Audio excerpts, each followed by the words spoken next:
אני כל מה שניצב בפני ארוחת הצהריים שלכם. אז אשר על כן, אנחנו נעשה את זה סטקטו ובעוז, ואני רוצה להתחיל בהערה איך בכלל הגעתי לנושא הזה.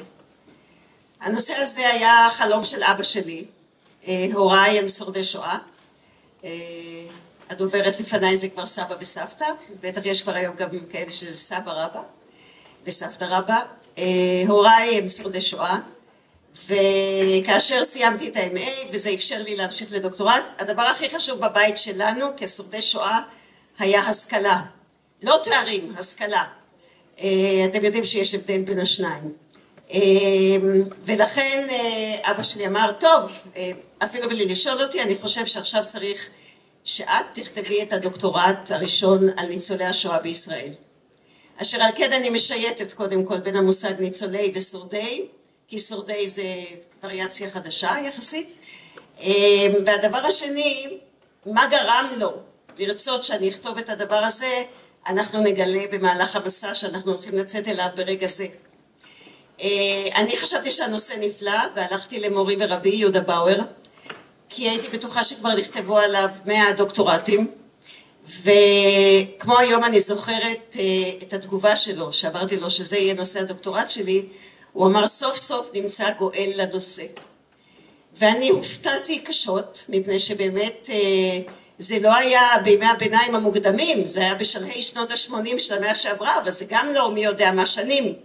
אולי זאת איזושהי אינדיקציה להצלחה של השורדים שלא חשבו שיש סיפור מאחורי חדירתם לתוך החברה הישראלית, אבל יש סיפור והוא סיפור ענק. והרבה מאוד מהדימויים שאנחנו רגילים אליהם, או שאנחנו כבר עכשיו קצת פחות רגילים, בכל זאת קרה משהו במשך הזמן. אני רק רוצה לצאת חוצץ נגד שני דברים שאני כבר רוצה לומר אותם על ההתחלה. אני לא אוהבת את הביטוי דור שני, ואני עוד יותר מתאהבת את ההגדרה שלי כנר זיכרון, אני לא נר זיכרון לאף אחד.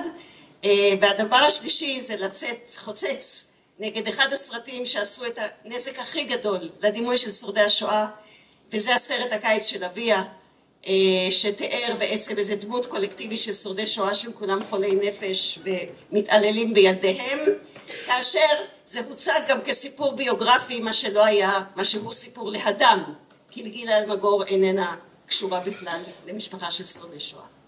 אז עכשיו, אני רוצה להתחיל במוטו. והמוטו שלי הוא של זאב שטרנהל, נחשב לגדול חוקי הטוטליטריזם במאה ה-20, והוא כותב בהגיעו לארץ, בתור נער בן 16 יתום מכל משפחתו, בעצם נער שורד שואה, הוא כותב את המשפט הבא: הקמת המדינה הייתה כמו בריאת העולם בשבילי. בכל חיי לא היה אירוע מרגש מזה, הוא הביא אותי למעין התעלות. אני רוצה להתייחס רק מאוד בקצרה לשתי המילים בריאת העולם. זאת אומרת, שום דבר לפני כן לא מתקיים, הכל מתבטל, הכל מתחיל מחדש בקונטקסט נקי של התעלות. זה בעצם צורה מאוד פואטית לומר את הדבר הבא, שמדינת ישראל היא אותו למה שעליו מדבר ויקטור פרנקל, שאם יש לך את הלמה אז אתה גם תצליח לשרוד כל אסון. הדבר השני שאני רוצה לומר זה הסיפור של בריאת העולם בכל מה שקשור לציווי שמקופל בבריאת העולם. והציווי שמקופל בבריאת העולם הוא ויהי אור. בחודשים האחרונים, אני לא אחזור שוב על התיאור של הזמנים הקשים והמורכבים שאנחנו עוברים, אבל בשבועות האחרונים, בחודשים האחרונים, אני מרבה לדבר עם הרבה מאוד קהלים על האופן שבו יוצאים מאפלה, והאפלה של השואה היא אפלה גדולה וכבדה, אל אור, אל בנייה ואל חיים חדשים, וכבר זה המקום שאני אומר, הרי זה בסוף כינוס שחלק גדול מהאנשים בו הם רופאים, שיעור התאבדויות קטן במיוחד אנחנו מוצאים בקרב שורדי השואה, תופעה שמן הראוי לפחות לנסות ולפצח אותה. ואני מתחילה עם תמונה, כי כדי לתאר את גודל ההישג של שורדי השואה צריך לראות מהי המפה, מהו האימג' של שעת האפס ונקודת האפס. יכולתי לבחור כל תמונה שאני רוצה, אבל אני אלך לתמונה שהבאה אחריה, מפני שאני רוצה שתראו איך נראית שעת האפס אצל עמי העולם. והתמונה הזאת היא התמונה הזאת של בריטים על גג הביג בן ב8 במאי 1945. אתם יכולים לראות אנשים צעירים לבושים במיטב מחלצותיהם, מחייכים עם הסימן המפורסם של ווינסטון צ'רצ'יל, שזה V.E. Day, Victory in Europe, ואושר גדול נסוך על פניהם. עכשיו אם אני אדע טכנית איך לחזור לתמונה הקודמת. ידעתי. זה צריך ללכת חזרה לפה. אוקיי. עכשיו תסתכלו על התמונה הזאת. גם כן, אנשים צעירים, יש בה את כל האיקונות של השואה, גדר תיל, אנשים עם זרועות מקועקעים, כותונת הפסיב הזאת, הפיג'מה הזאת, כולם אנשים צעירים. ומה שבולט בתמונה הזאת, שאיש מהם לא מחייך. זאת נקודה ראשונה להבהרה, שאומנם אנחנו מדברים עכשיו פחות או יותר על היום שאחרי, אבל האירוע בעיקרון נגמר. מלחמת העולם השנייה הסתיימה. אבל אתם יכולים לראות את עושר העמים ואת תוגת האב היהודי. ואני עוד מעט אבהיר גם את נקודת האפס במושגים עוד הרבה יותר דרמטיים מכפי שאני אומרת אותם עכשיו. ואני רוצה להשתמש, אם אנחנו מדברים פה יחד עם לוחמי הגטאות, בתיאור של יצחק צוקרמן את שעת האפס. לא תבינו את שתי המילים שאני רוצה להראות לכם בטקסט הזה, אם אני לא אומר לכם 3 משפטים על מה הוא עבר עד אז. 1 לספטמבר 39, הוא בורח יחד עם קבוצה של מנהיגים צעירים. אגב, מרדכי אנילביץ', תבינו בני כמה היו האנשים האלה, מרדכי אנילביץ' המפורסם, מפקד מרד גטו ורשה, היה בן 18. צעירים, צעירים, צעירים. הילדים שלנו, תחשבו עליהם בני 18, לפני ה7 באוקטובר, אינפנטילים. הילדים האלה לא, הצעירים האלה ממש לא. בורחים לכיוון רוסיה כדי להגיע דרך האזורים האסייתיים של ברית המועצות לארץ, כי זה היה החלום, הגשמה בארץ ישראל. והם ברגע מסוים תופסים את עצמם, והם שואלים מה עשינו? אנחנו בורחים, אבל כל הנערים שחינכנו והיינו המדריכים שלהם בתקופה שקדמה לזה נשארו מאחורה. והם בהחלטה מנהיגותית פר אקסלנס, מוותרים על החלום, עושים אחורה פנה וחוזרים להיות עם צאן מרעיתם. והם המנהיגות היחידה מהדרג הראשון שמקוננת מחדש בפולין הכבושה. והם חוזרים והם חיים את חיי הגטו עם הצעירים האלה שהם החניכים שלהם. ולא רק זה, אחר כך ב-41, בדצמבר 41, יצחק צוקרמן מגיע שליח מווילנה, וילנה בין 2 מלחמות עולם שייכת לפולין, ומספר לו שכל משפחתו נרצחה בפונר. ואז מגיע המרד ומגיע החורבן של הגטו, ואנחנו מגיעים ליום הזה של ה-17 בינואר 1945, שחרור ורשה, ותחשבו על כל מה שעובר עד אז עם החורבן של כל הצעירים שהם חינכו, כל אחד כשלעצמו דיו כדי לרסק אדם נורמטיבי, ושימו לב מה הוא אומר במשפט האמצעי. כולם שם שמחים, עם סואן, נשים, ילדים, ואצלי בשורה האחרונה בפסקה האמצעית, פתאום בפעם הראשונה התפקקו בי כל כוחות העמידה. זה סוג של ייאוש נורא. ראיתי באמת אלפי עדויות של שורדים, והיום הקשה ביותר בחייהם הוא יום השחרור. כי פתאום נגמר כאילו המאבק על ההישרדות היומיומית, ופתאום כל אחד מהם תופס שאולי אני היהודי האחרון שנשאר. זאת אומרת, השמחה הגדולה הזאת שראינו בביג בן איננה רלוונטית לעם היהודי, כי נקודת השפל בהווייתו היא אותו יום שבו הוא משוחרר. ואגב, אין לנו תאריך סיום לשואה, כי כמובן שהשואה מסתיימת פחות או יותר בכל רגע מפברואר 44 שהצבא האדום מתקרב, הולך ממזרח למערב, וגם השמונה במאי איננו יום סיום השואה, מפני שאתם יודעים שבחלק מהמחנות שהשתחררו מתו עשרות אלפי שורדים מאכילה. עכשיו, אני רוצה לתת לכם הגדרה. ההגדרה של שורדי שואה היא הגדרה בישראל מאוד לבילית, במיוחד בכמה עשרות שנים האחרונות, כשמתלווה לזה גם כסף וזה גם כבוד ונותנים הרבה יוקרה. אז אני הלכתי להגדרה של סוף שנות ה-40, כשלא היה בזה כבוד ולא היה בזה כסף, ואשר על כן יש לכם פה הגדרה, כן, אצטרך לתת לכם תכף מספרים. כלל יהודי אירופה היבשתית שסבלו ממאורעות הנאצים הן במישרין גטו מחנות הסתתרות, או בעקיפין אובדן כל המשפחה, בריחה וגירוש מארצות הכיבוש הנאצי. חלק מהם או רבים מהם ביקשו לי אחרי המלחמה להשתקם בישראל או בארצות מעבר לים, ובעיקר ארצות הברית ואוסטרליה. מההגדרה הזאת אנחנו נגיע תכף למספרים, אבל אני רוצה רגע לעצור פה. השם של ההרצאה שלי, כפי שנתתי אותו, שורדי השואה מהכלל אל הפרט ותמיד מפעים. כי מה שאני הולכת עכשיו לספר לכם הוא סיפור יוצא דופן בתולדות ההגירות בעולם. אני לא מכירה עוד סיפור בתולדות ההגירות בעולם שבדור הראשון של מהגרים הם הופכים להיות למעצבי אומה ולעמוד השדרה, גם התרבותי, גם הביטחוני, גם הכלכלי של ארץ היעד אליה הם יגרו. בדרך כלל זה קורה אולי בדור השני וסביר יותר בדור השלישי. ועכשיו אני רוצה להתחיל בסיפור הראשון של ההחלטות. הקטע הזה שאני מביאה לכם פה, שאני אתמצת לכם אותו בקצרה, אבל הוא לרשותכם, מתרחש בלובלין בשנת 1944. בלובלין בשנת 1944 מתכנסים שרידי יהודי פולין, כי לובלין היא הבירה הזמנית, כי ורשה עוד לא שוחררה. חשוב לי לתת את המספרים. בפולין חיו ערב מלחמת העולם השנייה 3.5 מיליון יהודים. על אדמת פולין בסוף 44 יש 60,000 יהודים בלבד. זה נתון שהוא באמת מעל ליכולת התפיסה.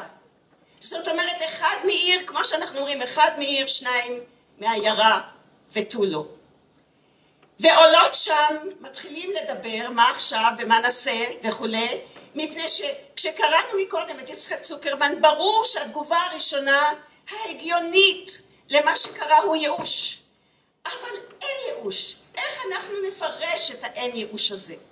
אז עכשיו אני רוצה להעלות את שלושת השאלות שעליהן פה ניתנו שתי תשובות. השאלה הראשונה, האם העולם כולו נגדנו? אין דבר מייאש יותר מהתחושה שהעולם כולו נגדנו. רפרנס, תנסו לשחזר מה עובר בלבכם היום כאשר האיים המלדיבים אוסרים כניסה של ישראלים וכאשר ההפגנות האנטי-ישראליות בעולם תופסות כזה נפח. קשה להגיד שזאת הרגשה מאוד מעודדת או מרימה. אז השאלה שנשאלת, האם באמת כל העולם כולו נגדנו? ושני הפולמוסאים בוויכוח הזה, שמייצגים את הפולמוס, האחד הוא אבא קובנר שאומר במפורש, כל העולם כולו נגדנו, כי כדי לרצוח מיליונים היו צריכים להשתתף ברצח, ויד כולם הייתה בנו, סוף ציטוט. ומה אומר יצחק צוקרמן? להשמיד 100 יהודים, די היה בפולנית בוגד אחד. עכשיו תחשבו, הוא אומר את הדבר הזה בדצמבר 44, איזה גדלות נפש, איזה יכולת לתאר מציאות מורכבת יש פה. אך להציל יהודי אחד צריך היה לפעמים לגייס 10 פולנים טובים. משמע איני יכול שלא להביא בחשבון שהיו גם פולנים שהשליחו נפשם מנגד בשביל להציל יהודים, וצריך לטפח את הקשר עם אותם פולנים. אני חושבת שזהו שיא של מנהיגות. והדבר הראשון של מנהיגות מוסרית, ערכית, שהיא לא משיחיות שקר. בתולדות העם היהודי תמיד עושים את ההבחנה בין משיח שקר למשיח אמת. מהו משיח שקר? משיח שקר הוא מי שאומר לציבור את מה שהוא חפץ לשמוע, ולעזאזל המחר ולעזאזל האמת. ונביא אמת הוא מי שאומר את מה שבוער בעצמותיו בתור אזהרה מתוך תוכחת אוהב. ופה יש לנו תוכחת אוהב. והשאלה השנייה היא השאלה של האם עכשיו לעזוב את פולין וללכת לארץ ישראל. ואומר רבא קובנר, עכשיו, איך אנחנו אומרים בעברית, לארוז את הפקלאות וללכת לכיוון ארץ ישראל. אומר יצחק צוקרמן, כן, אנחנו מאוד חולמים על ארץ ישראל, אבל אנחנו פה כמה עשרות אלפים, ויכול להיות שעוד יבואו אנשים, ומישהו יצטרך לחבק אותם, ומישהו יצטרך ללמד אותם לחבק את האחרים שיבואו אחריהם. והוא נשאר לפחות עוד 3 שנים על אדמת פולין, והוא הופך להיות למנהיג אמת, שמחבק את שארית הפלטה שבאה, וכשיש מנהיגות שיודעת לחבק, זהו התנאי הראשון גם למלחמה בייאוש וגם ליצירה של סולידריות קהילתית. והדבר השלישי הוא הנקמה, וזה לדעתי נושא מרכזי בשיח הישראלי היום, יחסנו אל נקמה. ואומר יצחק צוקרמן, לא נקמה, כי אם חינוך. לא מחנכים את הדור הצעיר על נקמה, ואומרת את זה אחר כך גם רושקה קורצ'ק בארץ, בראשית 45, אני רוצה שתשימו לב מה היא אומרת פה. אני מודה ומתוודה שורה 5, כי רגש הנקמה מקנן בכולנו, והוא אינו מרפא ואינו דועך, אבל למראה כל שנוצר ונבנה כאן, הכוונה כבר בארץ ישראל, אני חושבת שזאת נקמתנו האמיתית שאין גדולה ממנה. היא לא הכירה את ויקטור פרנקל, את האדם מחפש משמעות, אבל היא אומרת אותו במילותיה שונה. הסיפור הזה של מלחמה בייאוש, והסיפור הזה של נביא אמת, מקורו במורה הרוחני של בני הדור ההוא שהפכו למנהיגי שארית הפלטה. והמורה הרוחני הזה הוא יצחק כצנלסון, שלמגינת ליבי הגדולה נפקד לחלוטין ממערכת החינוך שלנו. בישראל בכלל תמיד יש לי הרגשה שהספרות העברית, על פי אבות משרד החינוך, אם יש להם בכלל אבות והם לא יתומים, זה אתגר קרת. איתו מתחילה הספרות העברית. עכשיו יצחק כצנלסון, שכמובן לא שרד את השואה, כותב, תשימו לב מה מטריד אותו. למה אנחנו נלחמים? מאיפה בא אחר כך הכוח של השורדים? כותב את מה שהוא כותב פה, שהוא המקונן הגדול של העם היהודי בשואה. אגב, הוא גם מחובר מאוד להוויה הארץ ישראלית. אם פעם תשאירו את מה יפים הלילות בכנען, או את 5 שנים על מיכאל, זה גם יצחק כצנלסון. גילו הגלילי. סליחה? גילו הגלילי. נכון, נכון. אני בכוונה לא עושה את כל האינבנטר, כי אין לי זמן. ואז, שימו לב, זה אוגוסט 43, רק הוא ובנו עוד שרדו, הם נמצאים במחנה ויטל, אשתו והבן השני כבר נרצחו, וזה זמן קצר לפני שגם הם ישרתו לאושוויץ, אבל אני רוצה שתשימו לב מה הוא אומר. מה מטריד אותו? ראיתי תהלוכה של אלפי ילדים בארץ ישראל, ראיתי עם ילדים, אחד יפה ומכונן מן השני, אל פחד הייאוש אל אלוהי ישראל, אל נא יחלו בייאושם כשיוודע להם על הכיליון השלם כאן. זאת אומרת, אם יוודע להם על הכיליון השלם כאן, בעצם אין יותר קיום לעם היהודי. מה שמטריד אותו זה שהייאוש הוא הרס. ואולי תסתכלו על הסוף, ייוולד עם יהודים גדול ורב. זה כבר אני תמיד מראה לצעירים שלנו. ועכשיו טקסט וקונטקסט, ובזה אני מסיימת חלק א'. יש פה הגאולה האישית של השורדים, הבנייה העצמית, שחופפת להקמת המדינה, לגאולה הלאומית, מזינה אותה, תכף נראה איך, וניזונה ממנה כאחת, וזהו ההקשר הכל כך מיוחד שבו מתרחש הסיפור של הניצולים, ולקיום המדינה ולהקמת המדינה היה תפקיד מכריע בחזרה של השורדים לחיים. תזכרו את שטרנהל עם בריאת העולם. קצת דמוגרפיה. למדינת ישראל הגיעו בין 1945 למעלה מ-500,000 עולים ניצולים. איך אני אגיד, בשנים הראשונות למדינה, 1 מכל 3 ישראלים היה שורד שואה. יש להם עוד 2 מאפיינים דמוגרפיים ששווה לשים לב אליהם. האחד זה עובדה דמוגרפית של השואה שאני לא אכנס למקורותיה, אבל שרדו יותר גברים מאשר נשים. והדבר השני זה ששתי הגילאים הפגיעים בשואה היו הילדים, אנחנו מדברים תמיד על 1.5 מיליון ילדי ישראל, והמבוגרים שמה שהיה אז גיל 55 ואילך. זאת אומרת השורדים הם ברובם בגילאי 14, 15 עד 48, 49, חלומה של כל ארץ קולטת הגירה, צריך לומר, בנתונים שלהם האלה. זה רק בקצרה. שנים רבות דקלמנו ביום העצמאות את השיר מגש הכסף, שהאומה שטופת הדמע שואלת אותם, והם נוטפי תיללי נעורים עבריים, והם יאמרו לה, אנחנו מגש הכסף, לך ניתנה המדינה. המחקר הוא זה שחשף את העובדה שלא תאמן, ש2/3 מהלוחמים במלחמת העצמאות היו שורדי שואה, ולא ראיתם עוד כלום, כמו שלאמריקאים יש כזה ביטוי, you ain't seen nothing yet. אז עוד רגע, ואני לא אכנס עוד למלחמת העצמאות, רק בשביל להבהיר לכם את הדבר הזה.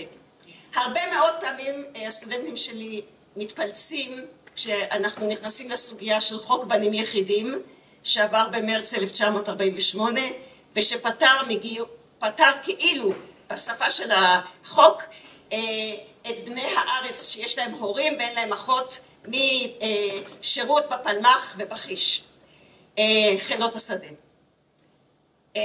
חברים, גם בני הארץ לא שוחררו, כי במלחמת העצמאות היה צריך את כל אחד ואחד בקרב, והמפקדים לא שחררו. ואם אתם תסתכלו פעם על המפה של כמה בנים לראשי יישוב בארץ נפלו במלחמת העצמאות, אתם לשתותיכם, איך אומרים, תשמטנה מרוב תדהמה, ואולי גם תבקרו את המצב של המנהיגות שלנו בימים טרופים אלה. עכשיו, הסיום של מלחמת העצמאות, כמובן מלחמת העצמאות אני יכולתי להרצות לכם 4 שעות, אבל אני רוצה להראות לכם את הדבר הזה, זהו אות הגבורה בצה"ל, עיצב אותו שורד שואה. זאת אומרת, אני מתחילה עכשיו להיכנס לתחום של הזינו אותה.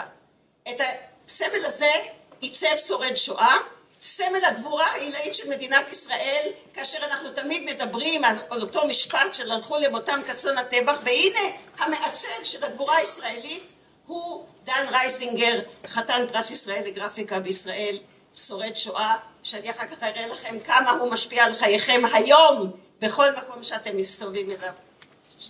חייכם מרגע זה, כל פעם שתראו, יזכירו לכם את שורדי השואה. מילה אחת על תרבות.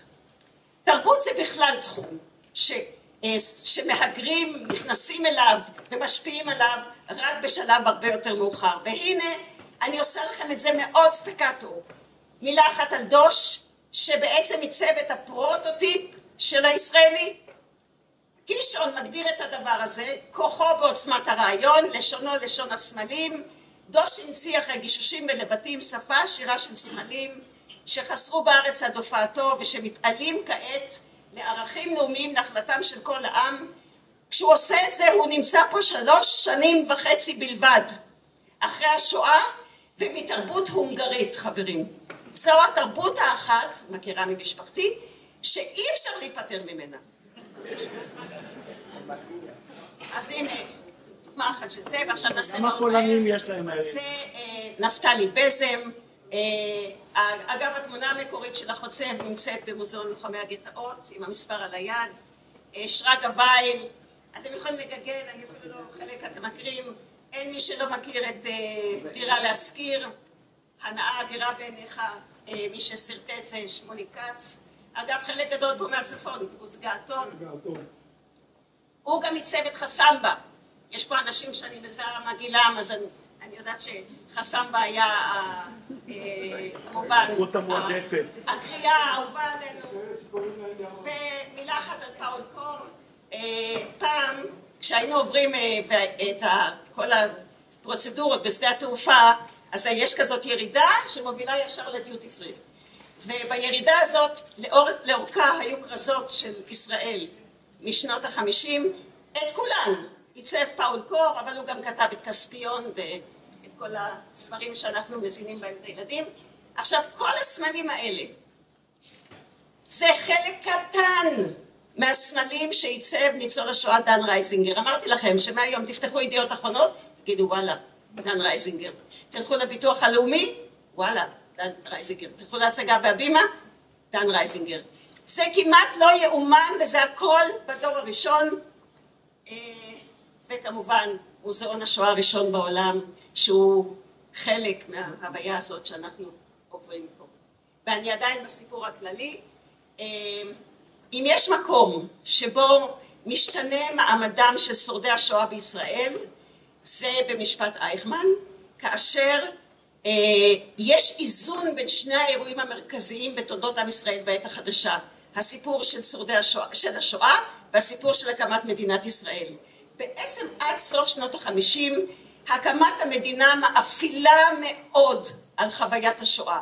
במשפט אייכמן שני האירועים האלה מגיעים לכדי איזון, וחל שינוי דרמטי במיצובם של שורדי השואה בארץ, כי פתאום מבינים שהשואה זה לא רק 6 מיליונים, אלא גם אותם למעלה מ500,000 שורדי שואה שחיים פה בינינו.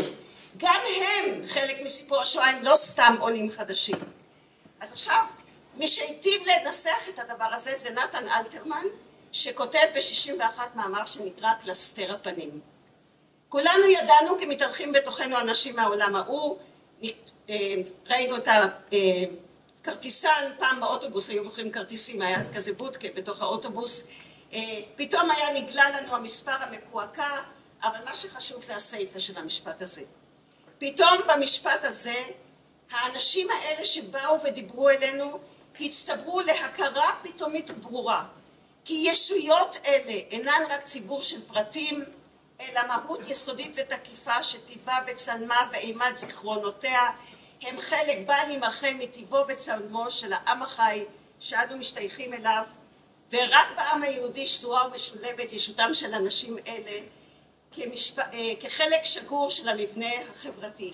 המשפט הוא שקבע את תו ההיכר הזה כאחת מעובדות היסוד של ההוויה היהודית הלאומית, ושימו לב, זה שהאסוציאציות שלנו ב7 באוקטובר הלכו קודם כל לשואה, זה חלק מהשינוי המאוד מאוד דרמטי שמתחולל אחרי משפט אייכמן.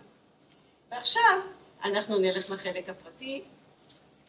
החלק הפרטי הוא על המעבר לאור, ויהי אור. ציטוט של ויקטור פרנקל. אין לך דבר בעולם שעשוי לעזור לאדם להתגבר אף על הגרוע מכל, כמו הידיעה שיש פשר לחייו. אפשר לגלות את הפשר הזה ב3 דרכים שונות. אחת בעשיית מעשה. עשיית מעשה זאת ההחלטה לעלות לארץ ולבנות, איך נגיד? אני אגיד את זה כמו ששרו בשירים. לבנות ולהיבנות בה. התנסות בחוויה של ערך, להיות חלק ממי שבנה את המדינה, וזאת חוויה של ערך עליון. אבל הדבר הכי חשוב זה בסבל. זה אולי אמירה מפתיעה, אבל אני רוצה להסביר אותה. מה ואיך פרשו השורדים, ומה הם לקחו איתם מתוך הסבל שאין שני לו בהיסטוריה האנושית שהם עברו. ביום השואה יש שני דוברים, 2 נאומים נישאים. האחד של הממלכה בדמות ראש הממשלה, והשנייה של השורדים בדמות דבר השורדים. אלו 2 נאומים שלאורך 13 השנים האחרונות שאני בודקת אותם, כאילו באים משני עולמות תוכן שונים לחלוטין. הנאום של ראש הממשלה יש 3 חלקים לו. אני ורעייתי ביקרנו אתמול ניצולי שואה, ליבנו יוצא אליכם צ'ק. החלק השני, יש איזה אויב שתמיד צריך להציג אותו, כי הוא קם עלינו בכל דור ודור לכלותנו. אז שנים רבות זה היה איראן, השנה טעיתי בניבוי, זה היה בית הדין הבינלאומי בהאג. החלק השלישי הוא מה הלקח. אני לא אוהבת את הביטוי לקח שואה, אני שמחה שהניצולים אומרים לי מה הלקח שלהם, והם היחידים שאוזניי פתוחות לשמוע, אבל הלקח הוא כמעט תמיד בצר כוחך. ועכשיו שימו לב מהו הלקח של השורדים. קודם כל מדברת פה על אסתר מירון, כבר הניצולים 2017, אני רק קוראת את מה שהיא אמרה פה באדום. החלום להגיע לארץ ישראל לא היה משהו אידיאולוגי, הוא היה בלב, בעורקים. אני כניצולת שואה, אדמת ארץ ישראל לא קשורה אצלי ללאומיות, זהו מזון נפשי, מפני שזה הפשר של ההישרדות. ואז אומרת רות בונדי, מי שמכיר אותה, הכתבת הידועה, אמא של טל בשן, לא, אינני חושבת שאני אוהבת את מדינת ישראל. היא בתוכי, אינני רואה חיים בלעדיה, זאת לא אהבה, זאת סימביוזה לא בריאה, ואנחנו שייכות אחת לשנייה. הדבר השלישי שמאוד בולט בלמה, זה הולדת הילדים. השנים שאחרי מלחמת העולם השנייה, שנות הבייבי בום, והראשונים בעולם בשיעור הלידה הם היהודים, גם במחנות העקורים וגם אחר כך במדינת ישראל, שבה שורדי השואה יולדים כמעט 300,000 איש בין השנים 48 ל-55. זאת תמונה אופיינית מתל אביב 1950. ואני רוצה לומר משהו, יש פה את מרק דבורז'נסקי. כל היום לא שמעתי שהוזכר שמו. הוזכר? אז אולי בחלק שלא הייתי, כי הייתי צריכה ללכת מהגדול. מרק דבורז'נסקי כתב בעצם את המחקרים הראשונים על שורדי שואה כבר בשנות ה-50, על השפעת הרעב וכו' וכו', אבל שימו לב מה הוא כותב לאחיו שורדי השואה. ראיתיכם חוזרים למעגל החיים ובונים פינה ומתחילים להבין שפה, ואתם מסתובבים ברחובות קריה, כי את כל אחד, ואתם שניים, אבל באמת 4, ותדחפו יחדיו את עגלת הילדים ותצחקו בשחוק טהור אל הילד הקטן הצברון שנולד לכם כאן בארץ. זה קצת משוחח עם כצנלסון, וזה התחושה שכן אנחנו מצילים את העם היהודי ומתפללים אתם בדמוית נפשכם תוך שירת מסוג הגלויות, שירת עלילה פלאית, שירת שירית הפלטה. הולדת הילדים הייתה אירוע מפתח בחזרה לחיים. ואז מהות הסבל. מה אומרת לנו אסתר מירון באותו נאום? אני רואה בהישרדותי זכות שיש בה גם חובה. אבא קובנר אומר לנו גם את אותו דבר. הוראת השואה היא חשבון נפש מתמשך בתוכנו ולעד. יש בה גם חובה, חובה לפעול ביחד לקיים חברה של ערכים שוויוניים, אנושיים ויהודיים, שנוכל למסור לאהובינו למעלה שהצדקנו את הישרדותנו. זאת אומרת, החובה של הזיכרון היא החובה המוסרית. ישאל עצמו כל אדם יהודי וישראלי שחי פה כל יום בערב, האם עמדתי היום במבחן השואה כפי שמעצבים אותו השורדים. מבחן הסבל, העוז להסתכל בסבל בעיניים ולומר מה אני מסיק מזה, ולהסיק מזה את הסיפור האנושי, זה האלף בית. עכשיו זהו המסמך הזה שאני אחצה אותו מהר מאוד, כי אני רוצה עוד לומר מילה אחת על הוריי. המסמך הזה פורסם ב-2002 בכינוס האחרון של שורדי שואה בהבינלאומי שהיה ביד ושם. חתומים עליו היום, נכון להיום, כ-150,000 שורדי שואה. בתמצית זהו עולמם המוסרי של שורדי השואה. זה מסמך פנטסטי שהיה צריך לפתוח כל שנה בשנת הלימודים בישראל, או למצער את ספר האזרחות, ואנחנו נקרא רק את המשפט האחרון שלו. אני יודעת אותו בעל פה, אז לא נחזור אחרון. בהר הזיכרון בירושלים יוצאת לעולם קריאתו של הלל הזקן, מה ששנוא עליך אל תעשה לחברך, ואידך זיל גמור. זוהי מורשתנו לעולם, זוהי מורשתנו לדורות הבאים, אין מה לומר אחרי הדבר הזה. עכשיו, הקשר שלי לרפואה. שני הוריי עלו ארצה כרופאים. הם למדו בשנות ה-30 בצ'כוסלובקיה, בעצם זו היהדות היחידה שהגיעה ממדינה דמוקרטית נאורה, מאירופה, וסולקו מהאוניברסיטה בגלל הנומרוס קלאוזוס ולא הספיקו לגמור את הלימודים, ואחרי המלחמה הם חזרו ללמוד. אני תכף אתן לכם נתון אחד שהוא מאוד מעניין. קצת על תולדות הרפואה של השורדים בארץ. התמונות שאתם רואים פה, אתם רואים את אבא שלי מיד עם עלייתו, הם לא עלו יחד, מפני שלא נתנו לרופאים לצאת מצ'כוסלובקיה, וכל אחד מהם היה צריך לצאת עם סיפור אחר. אז אבי יצא עם כנס של רופאים לווינה שלא חזרו, ואמי יצאה 7 חודשים אחריו, היא קיבלה אישור מפסיכיאטר שהעצבים שלה התערערו במחנות והיא לא יכולה לעסוק ברפואה. התמונה השמאלית זה במעברת רמה של יד רחובות, שאבא שלי הגיע אליה שבועיים אחרי שהוא עלה ארצה, ואני מצאתי אוסף שלם של תמונות פנומנליות אצל הוריי בבית, והתמונה מימין זה בית חולים שלא היה קיים, והוא אליו הגיע אחר כך יש עוד תחנה באמצע שתכף תראו אותה, שהוא בית חולים הירקון בתל אביב. אני לא יודעת כמה מכם זוכרים שהיה בכלל דבר כזה. אחרי מעברת רמה, אבא שלי הגיע כמעט לשנה, אתם יכולים לנחש מה זה, מעברת ראש העין, והוא חי שם בתוך המעברה עם התימנים, באוהל עם המורה. לימים, 7 חודשים אחר כך, כשאמא שלי הגיעה ארצה, היא אומרת, לקחו אותי יום אחרי זה, כי אבא לא חיכה לי בנמל, כי לא הודיעו לו בכלל שבאתי, ולקחו אותה אליו לראש העין, והיא אומרת, אני באתי וראיתי שאבא ישן שם באוהל עם המורה, ואמרתי לו, גביקה, אני מאוד מאוד התגעגעתי אליך, לא ראיתי אותך 7 חודשים, אני פה לא נשארת 3 שעות. זה אשר על כן,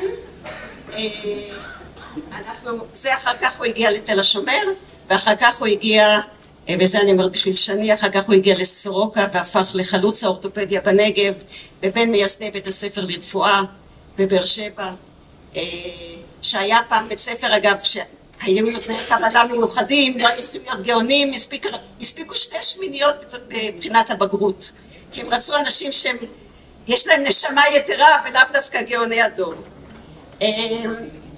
עכשיו אני רוצה, זאת אימא שלי, ותכף אני, שמוליק רייס פה. התמונה השמאלית היא תמונה מ-1946. אנחנו גילינו כמה מכתבים מאוד מיואשים של אימא שלי אחרי שהיא חזרה. אני יכולה להבין את זה, וזה מאוד הפתיע אותנו אחרי שהיא נפטרה בגיל 107. ובתמונה הזאת, מאחורה היא כתבה, שוב לומדת, פברואר 1946. היא יושבת על יד הספר אבא קרס הזה, והדבר שהחזיק אותה זה לחזור ללמוד רפואה. המסמך האמצעי זה האונייה העצמאות, שעלתה ארצה ב7 ליולי 1949, והתמונה השלישית, זה בשביל שמוליק רייס, לא התאפקתי לשים, זה שהעבודה הראשונה שהיא מצאה בארץ כרופאה, היא הייתה רופאה למחלות בית החזה והייתה שחפת, היה בית חולים בצפת, ב-1950 היא הלכה לעבוד בצפת. כן, והתמונה הזאת היא מ-1950 בצפת, איפה שאמא שלי הייתה תחנתה הראשונה בארץ, ותחנתה השנייה זה מלבן של ג'וינט, ששם היה בית חולים אחר כך לחולי ריאות. כל הרופאים שבתמונה שאתם רואים הם שורדי שואה. רופאי ריאות היו בסך הכל, וזה תלמידתי דוקטור רחל הרצוג מצאה במחקר שלה, סך הכל היו 30 רופאים שעסקו במחלות בית החזה, וב30 האלה כמובן הם היו צריכים לקחת את כל חולי השחפת והיו רבים כאלה. כל הרופאים במלבן הזה של ג'וינט ובאר יעקב היו שורדי שואה וחלקם נראים פה בתמונה. לימים היא עברה לבאר שבע אחרי אבי, בזמנים ההם תמיד הלכו אחרי הבעל, ולא הייתה כל כך עבודה, ואז אמא שלי עשתה הסבה מקצועית. והיא הלכה לאוניברסיטה העברית והתחילה ללמוד מחדש בריאות הציבור, ונהייתה רופאה מחוזית. התמונה שאתם רואים פה, ואני הייתי מוכרחה להביא לכם אותה, כמובן בקונטקסט של 7 באוקטובר, זה משלחת של עובדים סוציאליים מעזה. נובמבר 68, שימו לב למראה הזה. זה נראה היום כמו פטה מורגנה. האחווה הזאת, העבודה ההדדית, וכמובן יש לה פה את הרישיון כניסה, היא הייתה אחראית על כל השטחים הכבושים בגדה וגם בעזה, שם היא עשתה את התאומים עם הרופאים. ושני דברים אחרונים. אני רוצה שתיקחו איתכם מפה, לימים האלה, את מה שאמרה לי לפני כחודשיים אלונה פרנקל. לא שהייתי בטוחה שיהיה happy end, אבל שמרתי מכל משמר את האמונה של אפשרות ל-happy end. זה פסקה פנומנלית, כל כך אופיינית. ועכשיו בסוף אני מקרינה לכם סרט של 2 דקות, שהוכן ביד ושם, כאשר בשנת ה-50 למדינה אמא שלי נתבקשה להדליק את אחת המשואות, ותוכלו לראות איך בבכי גדול ובדמעות עוברים מחושך לאור. 2 דקות. אם זה יעבוד.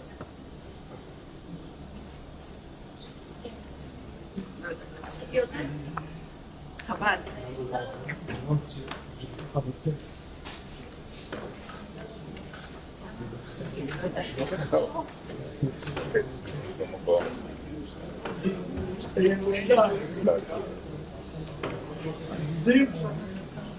אוקיי. אוקיי. אז את זה אנחנו נחסוך, אז אני רק אספר לכם במקום זה סיפור, כדי שתבינו. לימים אמא שלי הייתה חלוצת מקימת המרפאות לבדואים במקומות מגוריהם, ואנחנו הגענו לאיזה ראיון עם טלי ליפקין שחק, ושם שאלו אותה, תגידי איך זה דווקא את בנית את שירותי הבריאות לבדואים בנגב? והיא אמרה משפט שאני לקחתי אותו לכיס, ואני מקווה שגם אתם תיקחו אותו לכיס, וזאת בעיניי צריכה להיות אחת הנהרות של ישראל של היום. היא אמרה, זה לא למרות השואה, זה בגלל השואה. תודה רבה.